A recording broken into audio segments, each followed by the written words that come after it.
कहते हैं भगवान हर जगह नहीं हो सकता, इसलिए उसने मां बनाई। लेकिन कभी कभी मां वो करती है जो शायद भगवान भी ना कर पाए। आज की कहानी है ऐसी एक मां की, जिसने अपनी औलाद के लिए हर हद पार कर दी। हे माँ दुर्गा, बस मेरे मोहन को सुखी रखना। उसकी झोली कभी खाली न रहे।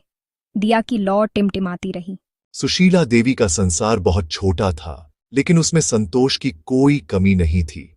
हर सुबह की पहली किरण के साथ उसका दिन अपने बेटे मोहन और घर के कोने में रखी भगवान की तस्वीर के लिए शुरू होता था।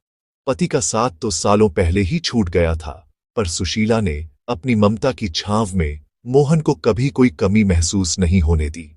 उसके चेहरे पर शिकन नहीं, बल्कि एक अटूट विश्वास झलकता था। याद रखना बेटा, मेहनत करोगे तो किस्मत भी झुक जाएगी। पढ़ाई ही हमारी गरीबी का ताला खोलेगी। अम्मा, आप चिंता मत करो। एक दिन मैं बड़ा आदमी बनूंगा और फिर आपको शहर ले जाऊंगा। वहां हमारे पास बड़ा सा घर होगा। बेटे की मासूम बातों को सुनकर मां मुस्कुराई। उस एक पल में उसने अपने बेटे के सपनों को ही अपनी पूजा और अपनी जिंदगी का मकसद बना लिया था। पर किस्मत कब किसी की परीक्षा लेना छोड़ती है।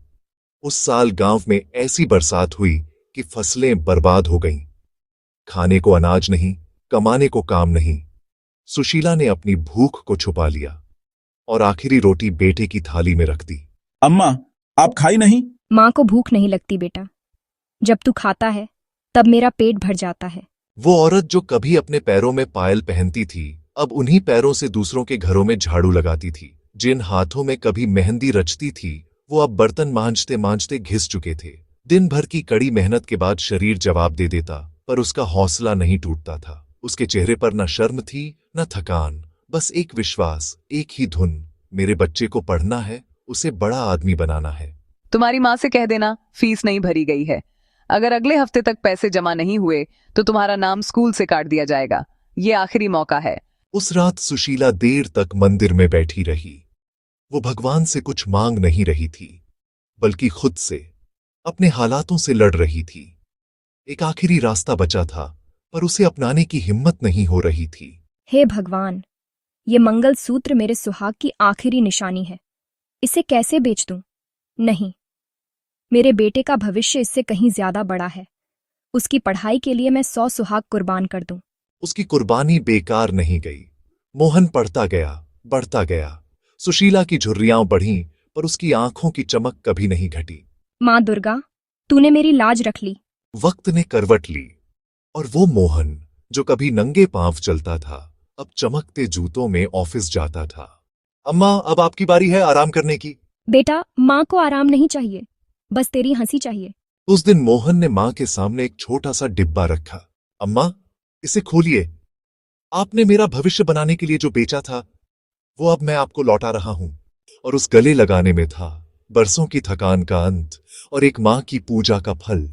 मां वो नींव है जिस पर हर परिवार खड्डा होता है। वो पहली गुरु है जो हमें उंगली पकड़ाकर चलना सिखाती है और फिर पूरी दुनिया जीत लेने का हौसला देती है। वो एक ऐसा रूप है जो सृष्टि को चलाती है, जो बिना किसी उम्मीद के बस देती जाती है। वो अपनी रातों की नींद और दिन का चैन हमारी एक मुस्कान पर वार देती है। वो भूख में भी मुस्कुराती है और गहरे से गहरे दर्द में भी सिर्फ दुआ देती है।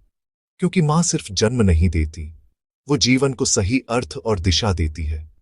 वो हमें सिखाती है कि सबसे बड़ी पूजा इंसानियत की सेवा है। अगर आपकी मां ने भी आपके लिए अनगिनत कुर्बानियां दी हैं, तो इस कहानी को उनके साथ साझा जरूर करें और कमेंट में लिखिए जय माता की।